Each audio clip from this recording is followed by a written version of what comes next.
রে উমামা, তোমাকে তো ভালো মনে করছিলাম, বুঝছো? তো ভিপি লুরের মতন তোমার অবস্থা হয়েছে। ওই যে ডাকসুর নির্বাচনে সে ভিপি হয়ে গেল, তারপর সবাই বললো যে ভোট চুরি হয়েছে, এখানে ছাত্রলীগ সব হাইজেক করেছে, কিন্তু নূর বললো যে ভিপি পোস্ট রাইখে বাকি যতগুলো আছে সেইখানে নির্বাচন হোক। তো তুমি দেখি সেই ধরনের খেলাটা খেললে। এই ছাত্র রাজনীতি যদি নিষিদ্ধ হয় তাহলে তো সবই নিষিদ্ধ হইবার কথা। স্বাধীন যতটুকু তার কথাই বলেছে, সে হচ্ছে বাস ড্রাইভার, সে 8-9 বছর ধরে এখানে আছে এবং যেভাবে গ্রুপের সাথে আছে, আমার তো মনে হচ্ছে যে সে একটা গ্রুপের সদস্য। বিশ্ববিদ্যালয়ের আবাসিক হলগুলোতে ছাত্রদল কমিটি দিয়ে বিপদে পড়েছে, বেকায়দায় পড়েছে, এখন তারা কঠিন পরিস্থিতিতে। এমন অবস্থা হয়েছে এই ছাত্রদল কমিটিতে যারা আছে এরা কখন মাইক টেক খায় বলা যায় না। ঢাকা বিশ্ববিদ্যালয়ের ক্যাম্পাস উত্তপ্ত হয়েছিল। বিভিন্ন হল থেকে মধ্যরাতে শিক্ষার্থীরা মিছিল নিয়ে উপাচার্যের সামনে জড়ো হয়েছিল। তাদের দাবি হচ্ছে যে ক্যাম্পাসে ছাত্র রাজনীতি করা যাবে না। ঢাকা বিশ্ববিদ্যালয়ের এখানে আপনি চিহ্নিত যুদ্ধাপরাধীদেরকে নাকি করা যাবে না। চিহ্নিত যুদ্ধাপরাধী শেখ হাসিনা কি বলেছেন? মতিউর রহমান নিজামী একজনের ঘরের থেকে এক নারীকে উঠিয়ে নিয়ে পাকিস্তান ক্যাম্পে দিয়ে এসেছেন। বাড়ির সামনে ছাত্র শিক্ষার্থী জড়ো হয়েছে বিভিন্ন দাবি আদায়। আবার মিছিল দেখলাম, সেই মিছিলে এত নোংরা অশ্রাব্য ভাষায় স্লোগান দিচ্ছে, ভাবতে অবাক লাগছে। সক্রিয় হচ্ছে আওয়ামী লীগ এবং তৈরি করছে হিট প্ল্যান 2। আমার কথা হচ্ছে, আওয়ামী লীগ যদি আবার সক্রিয় হয়, নতুন করে হিট প্ল্যান 2 তৈরি করে, তাহলে হিট প্ল্যান 1 কি? আসসালামু আলাইকুম রহমতুল্লাহ। প্রদর্শক, নতুন এক ভিডিওতে আপনাদের সকলকে স্বাগতম। প্রদর্শক, আপনারা ভিডিও শুরুতে ভিডিওর বিশেষ কয়েকটা অংশ এবং থাম্বনেল থেকে বুঝে গেছেন যে আসলে কতটা গুরুত্বপূর্ণ নিউজ হতে চলেছে। প্রদর্শক, আজকে ভিডিওর বিষয়ে কোনো কথা বলতে চাচ্ছি না, সরাসরি ভিডিওতে চলে যাব। আর একটি কথা, আপনারা ভিডিওগুলো না টেনে সম্পূর্ণ দেখবেন, তাহলে আপনারা সম্পূর্ণ বিষয়ে বিস্তারিত জানতে পারবেন। চলুন আর কথা না বাড়িয়ে একটি লাইক দিয়ে আমরা সকল বিশ্লেষকের আলোচনাগুলো একে একে শুনে আসি। চলুন। স্বাধীন যতটুকু তার কথাই বলেছে, সে হচ্ছে বাস ড্রাইভার, সে 8-9 বছর ধরে এখানে আছে এবং যেভাবে গ্রুপের সাথে আছে, আমার তো মনে হচ্ছে যে সে একটা গ্রুপের সদস্য আর কি। তার কথা মতে এই গ্রুপের মূল কাজটা কি? মূল কাজটা তো মূল কাজটা তো আমরা দেখলাম যে ঘটনাটা ঘটালো, সেটা তারা কি করে ওখানে আমরা যতটুকু পেয়েছি, সেটা তো ওদের কথাই তো আমরা বলতে পারবো না যে তারা তাদের মূল কথা যে অস্ত্রশস্ত্র যারা নিয়ে থাকে তারা কি কাজ করে।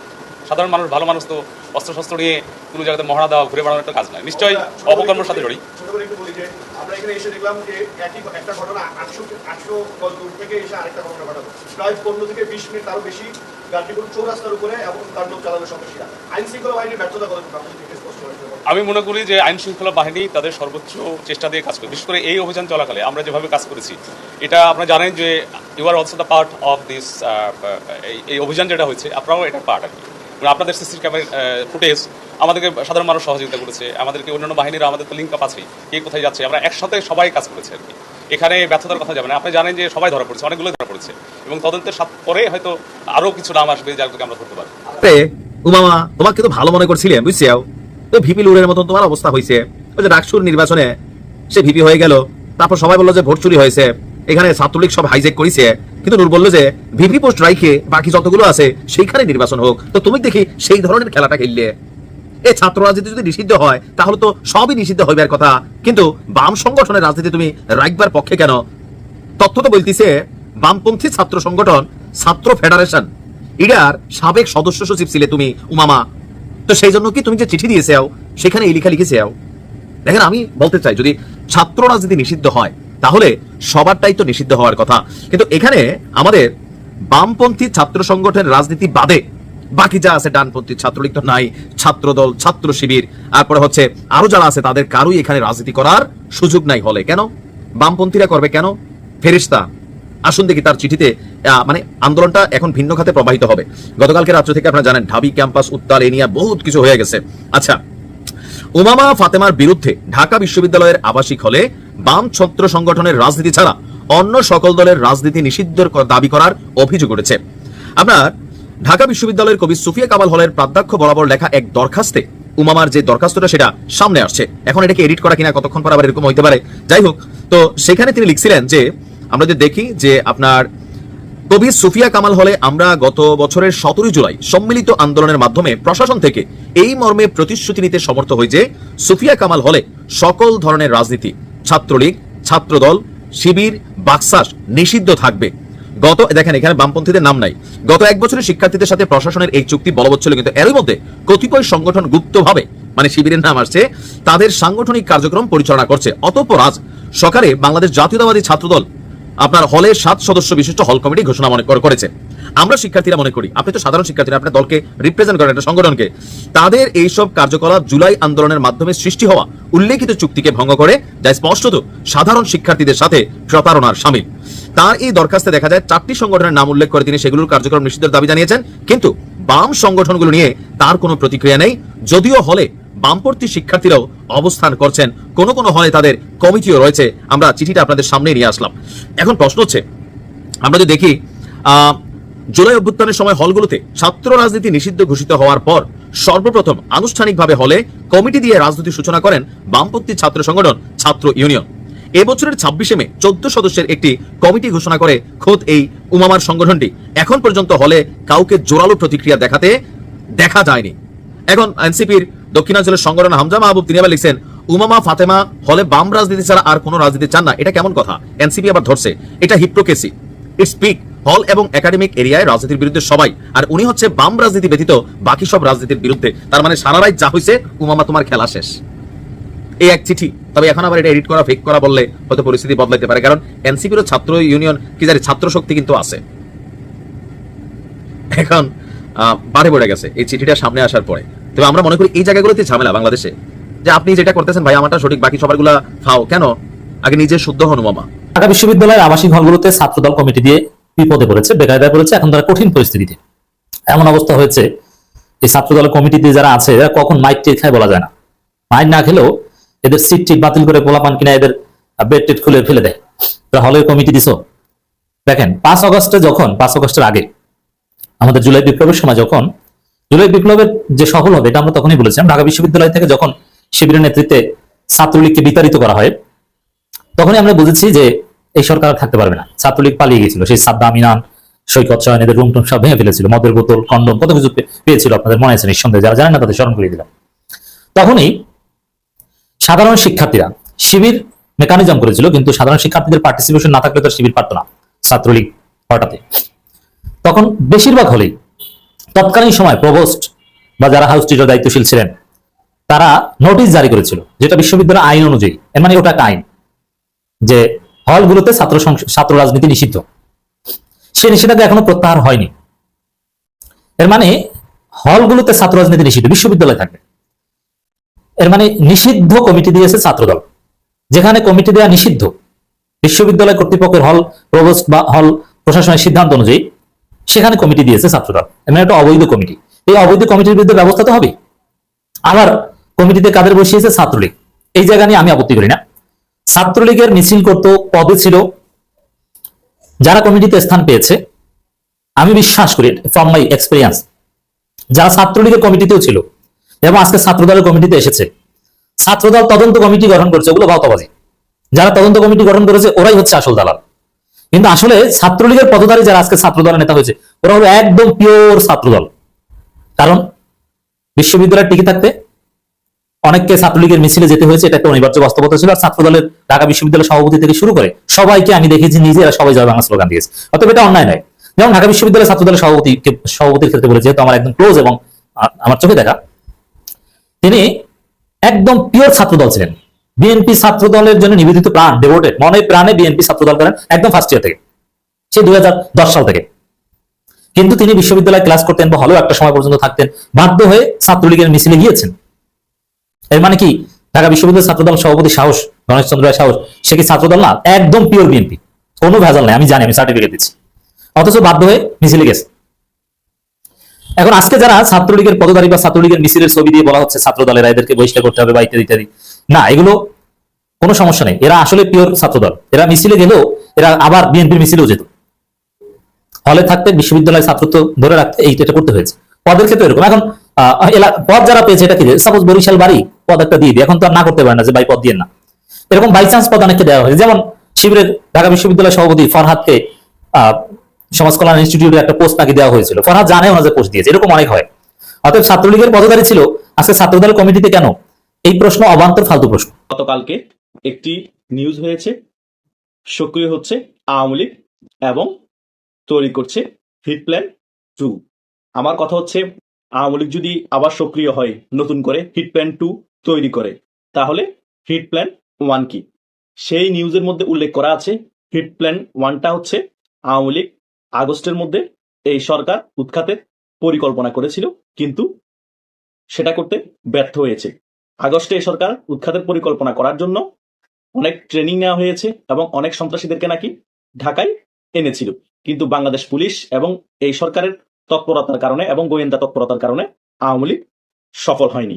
সে কারণে এখন নতুন করে নাকি আবার হিট প্ল্যান 2 এর সকল কার্যক্রম শুরু করেছে। এই হিট প্ল্যান 2 বাস্তবায়ন করার জন্য আওয়ামী লীগের পক্ষ থেকে দায়িত্ব দেওয়া হয়েছে শীর্ষস্থানীয় কয়েকজন নেতাকে। সেখানের মধ্যে আছে জাহাঙ্গীর কবির নানক, বাহাউদ্দিন নাসির এবং আওয়ামী লীগের সাবেক সাংগঠনিক সম্পাদক মহিবুল হাসান নোফেল, আরো 2 জন শীর্ষস্থানীয় নেতা, তার মধ্যে মাহবুল হক হানিফও আছে। তাদের দায়িত্বে হিট প্ল্যান 2 যাতে বাংলাদেশে ঘটাতে পারে তার পরিকল্পনার দায়িত্ব দিয়েছে। প্রথম হিট প্ল্যান 2 সক্রিয়ভাবে শুরু হবে দক্ষিণাঞ্চল থেকে। সেখান থেকেই হিট প্ল্যান 2 এর সকল কার্যক্রম শুরু হবে দক্ষিণাঞ্চলের মাধ্যমে, আস্তে আস্তে সারা বাংলাদেশে বিস্তৃত হয়ে যাবে। এটা যুগান্তরের যেখানে নিউজ হয়েছে সেখানে এই সকল বিষয় উল্লেখ করা হয়েছে। হিট প্ল্যান 2 এর মেইন কাজ হচ্ছে এই সরকারকে উৎখাত করা, দ্বিতীয় কাজ হচ্ছে তারেক জিয়া যাতে দেশে না আসতে পারে সেটার জন্য যা কিছু করার সেটা করা, এবং বাংলাদেশকে অস্থিতিশীল অবস্থা তৈরি করা যাতে জনমনে আতঙ্ক তৈরি হয় এবং নির্বাচনের প্রক্রিয়া ব্যাহত হয়, যাতে নির্বাচন ভণ্ডুল হয়ে যায়। এগুলা 1 নাম্বার, 2 নাম্বার, 3 নাম্বার কারণগুলো হিসেবে কি কি ঘটাতে পারে হিট প্ল্যান 2 এর সকল কিছু উল্লেখ করেছে যুগান্তরের ওই নিউজটাতে। আমার কথা হচ্ছে আওয়ামী লীগ ইন্ডিয়া বসে এত সিক্রেট ভাবে তারা প্ল্যানগুলো করছে, এই প্ল্যানগুলো যুগান্তরে কিভাবে জানে? আর হিট প্ল্যান 2 এর সকল প্ল্যানের খবর যদি যুগান্তরে জেনে যায় তাহলে এটা প্ল্যান কি করে হলো? কোনো কিছু প্ল্যান করেছে আওয়ামী লীগ, প্ল্যানটা যদি সকলে জেনে যায় এটার প্ল্যান হলো? প্ল্যান হতে হবে এমন কিছু যেটা করবে কিন্তু কেউ জানবে না, কিন্তু ঘটনা ঘটে যেতে হবে। আর এরা যে সিরিয়ালের নাম্বারগুলো দিয়ে বলা হয়েছে যে 1 নাম্বারে সরকার উৎখাত করবে, 2 নাম্বারে তার যে যাতে দেশে না আসতে পারে সেটার একটা পরিকল্পনা ছক আসছে, 3 নাম্বারে দেশের মধ্যে গৃহযুদ্ধ পরিস্থিতি তৈরি করবে যাতে জনমনে আতঙ্ক তৈরি হয়। এখন আমার কথা হচ্ছে তারেক জিয়া যে দেশে না আসুক এটা আওয়ামী লীগ কেন চাইবে? এটা তো এখন প্রথমত চাচ্ছে ডক্টর ইউনূস সরকার, দ্বিতীয়ত জামাত, এনসিপি সকলেই চাচ্ছে। ওদের মনের কথা আওয়ামী লীগের উপর দোষ চাপিয়ে দেওয়া হচ্ছে। ডক্টর ইউনূস সরকারকে উৎখাত করতে কে চাচ্ছে না? সাধারণ জনগণ সকলেই চাচ্ছে ডক্টর ইউনূস সরকার উৎখাত হয়ে যাক, নির্বাচন দিয়ে হোক, যেভাবে ডক্টর ইউনূস সরকার চলে যাক। আর বাংলাদেশের মধ্যে আওয়ামী লীগ ছাড়া কোনো নির্বাচন হবে না, এবং নির্বাচন দিলেও প্রশ্নবিদ্ধ হবে। সেটা সাধারণ জনগণ বলছে, সিনিয়র সাংবাদিক বলছে, সকলে এই বিষয়ে একমত হচ্ছে। জাস্ট 10% লোক ছাড়া 90% লোক এটাতে একমত যে আওয়ামী লীগ ছাড়া বাংলাদেশে কোনো নির্বাচন হবে না। তো বাংলাদেশ ছাড়া আওয়ামী লীগ, বাংলাদেশের নির্বাচন হলো আওয়ামী লীগ ছাড়া, নির্বাচন তো এমনি ভণ্ডুল হয়ে যাবে। আওয়ামী লীগ ভণ্ডুল করার কি আছে? সে নির্বাচন হওয়ার পরও, নির্বাচিত সরকার আসার পরও বেশি দিন টিকে থাকবে? টিকে তো থাকবে না। তাই heat plan 2, heat plan 1, heat plan 3 সক্রিয় হচ্ছে আওয়ামী লীগের কর্মীরা এই সরকারকে উৎখাতের জন্য। ভাই, এ সকল নিজ দিয়ে কোনো লাভ নাই। আপনারা যেগুলো করবেন সে সকল কিছু আওয়ামী লীগের উপর চাপানোর জন্য এই ধরনের নিউজ করা হচ্ছে। আর আওয়ামী লীগ যদি এই ধরনের কোনো প্ল্যানিং করেই থাকে আপনাদের কাছে খবর আসার কথা না, কারণ এটা খুব সিক্রেট ভাবে করতে হবে। কারণ ডক্টর সরকারকে উৎখাত করবে এই বিষয়টা যদি আপনারা জেনেই যান তো উৎখাত করা সম্ভব হবে? শত্রুপক্ষকে আমি ক্ষতি করব, কিন্তু আগে ভাগে যদি শত্রুপক্ষ ওই ব্যাপারটা জেনে যায় আমি ক্ষতি করবো, শত্রুপক্ষ তো আমার থেকে শক্তিশালী অবস্থান নিয়ে বসে থাকবে আমার সাথে ফাইট দেওয়ার জন্য, যাতে আমি না পারি তার থেকে ভালো প্রিপেয়ার হয়ে যাবে। তাহলে এটা প্ল্যান কি করে হলো? এটা 1 নাম্বারে আপনাদের মিথ্যা নিউজ, এটাতে প্রমাণিত হয়ে যায়। দ্বিতীয় ব্যাপার হচ্ছে তারেক জিয়ার ব্যাপারে যে কথাটা বলেছেন, তারেক জিয়া দেশে না আসুক সেটার ব্যাপারে খুব সোচ্চার হয়ে গিয়েছে আওয়ামী লীগ। এই সে বকচল, এগুলো তো আপনারাই বলছেন। আপনারা তারেক জিয়াকে দেশে আসতে দিচ্ছেন না, 11 মাস হয়ে গিয়েছে। এটা কি আওয়ামী লীগের কারণে তারেক জিয়া দেশে আসে নাই? মধ্যরাতে ঘুমোবার আগে ঢাকা বিশ্ববিদ্যালয়ের একটার পর একটা খবর চোখে পড়ছিল। ভিসির বাড়ির সামনে ছাত্র শিক্ষার্থী জড়ো হয়েছে, বিভিন্ন দাবি আদায়। আবার মিছিল দেখলাম, সেই মিছিলে এত নোংরা অশ্রাব্য ভাষায় স্লোগান দিচ্ছে, ভাবতে অবাক লাগছে এরা আমাদের দেশের ছাত্র। আবার দেখলাম ঢাকা বিশ্ববিদ্যালয়ের হলগুলোতে একটি রাজনৈতিক দল বা একটি ছাত্র সংগঠন যে ওয়াটার ফিল্টারগুলো দিয়েছে পানি খাবার জন্য ছাত্রদেরকে, সেগুলো ভাঙচুর করা হচ্ছে। এই দৃশ্যগুলো আমাদের হৃদয়কে ব্যথিত করেছে। প্রিয় দর্শক, ছাত্রদল বিশ্ববিদ্যালয় তাদের কমিটি দিয়েছে এবং হল শাখার ছাত্র দলের সেই কমিটির নামগুলো আমরা ইতিমধ্যে গণমাধ্যমের মাধ্যমে দেখেছি। সেখানে একটি বিষয় উঠে এসছে, প্রায় 50-এর অধিক ছাত্রলীগ নেতা এবার ছাত্র দলে স্থান পেয়েছে। দুটো বিষয় এখানে হতে পারে। এক, বিগত সময় ছাত্রলীগের ভেতরে অনেক ছাত্রদল গোপনে কাজ করেছে, যেমনটি শিবিরের কিছু নেতার বিরুদ্ধে অভিযোগ এসছে। এবার অধিক হারে ছাত্র দলের বিরুদ্ধে এই অভিযোগ আসছে যে তারা ছাত্রলীগের কমিটিতে ছিল, এখন তারা ছাত্র দলের কমিটিতে স্থান পেয়েছে। এতদিন ছাত্রদল শিবিরকে গুপ্ত সংগঠন বলতো, এবার ছাত্রদল সে অভিযোগে অভিযুক্ত হয়ে গেল। সংখ্যায় শিবিরের তালিকাটা কম থাকলেও ছাত্রদলের তালিকাটা অনেক বেশি, সেটা আমরা দেখতে পেলাম। আমি এখানে ছাত্রদলকে দায়ী করব না। আমার কাছে যে বিষয়টি মনে হয়েছে, বিগত 15-16 বছর, একটা দীর্ঘ প্রায় 1.5 যুগ আওয়ামী লীগের দমন নিষ্পেষণে বহু ভিন্ন মতের ছেলেরা অন্তত ক্যাম্পাসে টিকে থাকার জন্য কৌশলে তারা ছাত্রলীগের সাথে বা ছাত্রলীগের খাতায় নাম লিখিয়েছে। হিকমত এটা ইসলামের শব্দ। আল্লাহ রাব্বুল আলামিন বা আল্লাহ রাসূল বলেছে, তোমরা হিকমতের মাধ্যমে সবকিছু মোকাবেলা করো। শিবির বলি, ছাত্রদল বলি, তারা কেউ ক্যাম্পাসে দাঁড়াবার সাহস পায়নি। তাই কোন রকম তাদের শিক্ষা জীবন পার করার জন্য বা হলে একটা সিটের জন্য তারা সরকারি দলের সাথে নাম লিখিয়েছে। হয়তো হৃদয় থেকে ভালোবাসেনি, কিন্তু নাম লিখিয়েছে। আর যদি ছাত্রলীগের প্রকৃত, যেমন কমিটি হওয়ার পর টেলিভিশনে নিউজ দেখলাম, কয়েকটি খবরপত্রের ভিডিও নিউজে দেখলাম, ছাত্রদলের অনেক পদবঞ্চিতরা অভিযোগ করেছেন ছাত্রলীগ ছাত্রদলের ঢাকা বিশ্ববিদ্যালয়ের শাখাকে টাকা দিয়ে অনেক পদ কিনে নিয়েছে। এটা দুঃখজনক।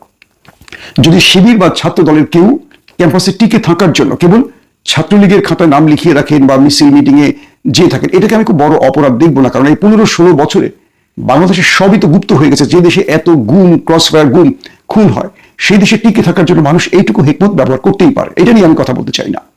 কিন্তু ছাত্রদলের পদবঞ্চিত নেতারা যে অভিযোগটি করেছেন যে ছাত্রলীগ, প্রকৃত ছাত্রলীগের, যাদের ফ্যামিলি ছাত্রলীগ, যারা নিজেরা ছাত্রলীগ, রক্তে মাংস ছাত্রলীগ, তারা টাকা দিয়ে পদ কিনে নিয়েছে, এটা যদি হয়, এটা খুবই দুঃখজনক। এটার জন্য আমি মনে করি অবশ্যই একটা শক্তিশালী তদন্ত কমিটি গঠন করা উচিত। কারণ আগামী দিনে এই ছেলেগুলো বিএনপিকে পচাবে। হাসিনাকে যারা পচিয়েছে, যদিও সেটা হাসিনার সোনার ছেলে, তারাই পচিয়েছে, এখানে ভিন্ন দল গিয়ে হাসিনাকে পচাতে হয়নি। কিন্তু এই ছেলেগুলো পরিকল্পিত যদি ছাত্রলীগে প্রবেশ করে থাকে, মনে রাখবেন আগামী দিনে তারা এমন কর্মকাণ্ড করবে যার পুরো দায়ভার ছাত্রদলের ঘাড়ে পড়বে, তারেক রহমানের ঘাড়ে পড়বে। এই জন্য বিএনপিকে অবশ্যই খুব সচেতনভাবে এটাকে ঠিক করতে হবে। আর যারা টাকার বিনিময়ে পদ বিক্রি করে থাকে, অভিযোগ সত্য হয়, তাদেরকে দ্রুত দল থেকে বহিষ্কার করুন। তাদেরকে না, যারা কিনেছে তাদেরকে তো করবেন। যারা এই পদ বিক্রি করেছে, আগামী দিনে তারা রাষ্ট্র বিক্রি করবে। কারণ তারাই একদিন বিসিএস ক্যাডার হবে, তারা একদিন মন্ত্রী, এমপি হবে, তখন তারাও এভাবে দল, দেশ, জনগণকে বিক্রি করে দেবে। 2 নম্বর বিষয়, ছাত্রদলের এই কমিটিকে ঘিরে বিশ্ববিদ্যালয়ের ছাত্রদের মধ্যে বা শিক্ষার্থীদের মধ্যে আন্দোলন শুরু হয়ে গেছে। তারা হলের ভেতরে ছাত্রদলের কোনো কমিটি চায় না। ফাইন, আপনারা রাজনীতি চান না, কেউ রাজনীতি করবে, এটা নিয়ে আমার মতামত নেই। প্রশ্ন হলো, গভীর রাতে যারা মিছিল করছেন 1, 2, 3, 4 ছাত্রদলের ... আমি তাদেরকে নিয়ে কয়েকটা কথা বলি। প্রথম কথা হলো, আপনারা কি আপনাদের বৈধ পিতামাতার ঘরে জন্ম নিয়েছেন বা আপনাদের জন্মটা কি বৈধ? আপনাদের পিতামাতা আপনাদেরকে বিশ্ববিদ্যালয়ে পাঠিয়েছে বিদ্যা অর্জন করতে, সুশিক্ষা অর্জনের জন্য। হয় আপনার পিতামাতা আপনাদেরকে সুশিক্ষা দেয়নি, অথবা আপনাদের সুশিক্ষা দিলেও আপনারা ভুল পথে চলে গেছেন। এই যে ছাত্রদলের পু দিয়ে শব্দটা ব্যবহার করছেন, যে ছবিগুলো আমরা গণমাধ্যমে, সোশ্যাল মিডিয়ায় দেখছি, মানুষ আপনাদের কি ভাবছে? একটা দলকে, মানে ছাত্রদলকে কটূক্তি করতে গিয়ে আপনাকে এই নোংরা অশ্রাব্য ভাষা প্রয়োগ করতে হবে? এবার যদি আবারও আপনাদেরকে মূল্য দিতে হয়, সেখান থেকে বের হয়ে আসতে পারবেন কিনা এটার কোনো গ্যারান্টি নেই। ঢাকা বিশ্ববিদ্যালয়ের এখানে আপনি চিহ্নিত যুদ্ধাপরাধীদেরকে নাকি করা যাবে না। চিহ্নিত যুদ্ধাপরাধী শেখ হাসিনা কি বলেছেন? মতিউর রহমান নিজামী একজনের ঘরের থেকে এক নারীকে উঠিয়ে নিয়ে পাকিস্তান ক্যাম্পে দিয়ে এসেছেন। কার কার মাকে মতিউর রহমান নিজামী পাকিস্তানি ক্যাম্পে দিয়ে এসেছেন, আমরা সেই পাকিস্তানি বীর্যগুলোকে দেখতে চাই। আওয়ামী লীগের লোকজন খুব ভোদাই মার্কা একটা কথা বলে, কারণ আমি নিজেকে, আমার বাপ জীবনে কোনোদিন, মানে আমি 71-এ জন্ম হইলে আমি 100% পাকিস্তানের পক্ষে থাকতাম, একদম 100%। এটা আমি হিপোক্রেসি কথাবার্তা বলি না, এখন বলছি সারা জীবন বলবো এটা। অবশ্যই পাকিস্তানের পক্ষে থাকতাম আমার যদি জন্ম হইতো। আমার বাপ এত মানে ভীতু টাইপের লোক ছিল, এই লোকের পক্ষে সম্ভব হয় নাই। তারপরেও আমি কিন্তু নিজেরে রাজাকারের সন্তান বলি, আমি রাজাকার পরিবারের বলি, এগুলি বলি। কেন বলি জানেন? চালাক, তাই বুদ্ধিমান, এই জন্য বলি। কারণ ধরেন আমার বাপ যদি রাজাকার হইতো, আমার বাপ বিভিন্ন ঘর থেকে বাঙালিদেরকে তুলে নিয়ে পাকিস্তান ক্যাম্পে নিয়ে আসতো, আমার বাপ তো সেফ থাকতো। কারণ আমার বাপ পাকিস্তানি লোকজনের সেবা করে, পাকিস্তানি লোকজনের ই করে। তাহলে কি হলো? যারা তুলে দিয়ে আসলো, আওয়ামী লীগের লোকজনের বউরে নিয়ে ক্যাম্পে দিয়ে আসছে না। যদি আমার বাপ রাজাকার হইতো তাহলে কি করতো? আমার বাপ তাহলে আওয়ামী লীগের লোকজনের নিয়ে, মহিলাদেরকে নিয়ে ক্যাম্পে দিয়ে আসতো। তো পাকিস্তান কারে বীর্য দিয়ে গেল? তোর মারে দিয়ে গেল। আওয়ামী লীগের মারদের পেটের মধ্যে বীর্য পয়দা হয়ে এখন ছাত্রলীগ যুবলীগ হয়েছে। আর বাকিগুলি ওই যে ক্যাম্প, ওই সীমান্তের ওই পারে গেছিল, ওগুলির পেটের মধ্যে দাদারা দিয়ে দিয়েছে, যেগুলি এখন জয় বাংলা করে। জয় বাংলা আমার দেশের স্লোগান না, এটা ইন্ডিয়ার শিখাই দেওয়া স্লোগান। ভাই, মুক্তিযুদ্ধের চেতনা নিয়ে যদি রাজনীতি করতে চান, বহুত সমস্যায় পড়বেন। আমি ভাই, বাংলাদেশ 1971 সালে স্বাধীন হয়েছিল, এটা মানি না। এখন আপনি আমার যা মনে চায় তাই বলতে পারেন, কারণ ওইটা ভারত আর পাকিস্তানের যুদ্ধ ছিল, সেটা ভারত এখনো বলে, এবং বাংলাদেশের পক্ষ থেকে ওইটার ব্যাপারে কোনো ধরনের কোনো প্রতিবাদ এখন পর্যন্ত করা হয়নি। এইবার প্রথম এই সরকার আসার পরে করেছে, ওইটা আমি এনাফ মনে করি না। আপনি যদি মনে করেন ওইটা আপনার স্বাধীনতার যুদ্ধ, ওই ব্যাপারে আপনি প্রকট, আপনি একদম পুরোপুরি এক ইয়ের মধ্যে থাকবেন, তাহলে তো আপনাকে তাদের সাথে সব ধরনের চুক্তি বাতিল করতে হবে, সব ধরনের ইয়ে থেকে, সম্পর্ক থেকে বের হয়ে আসতে হবে। আসেন নাই, তার মানে তাদের ওইটা আপনি সহ্য করেন, তাহলে ওইটা যুদ্ধ না, ভারত আর পাকিস্তানের যুদ্ধ। ভারত এখনো সেলিব্রেট করে। এখন আপনি যদি মনে করেন, আমি কিছুক্ষণের জন্য এটা মানলাম যে আপনার ভারত পাকিস্তানের যুদ্ধ, এই মানে বাংলাদেশের মুক্তিযুদ্ধ।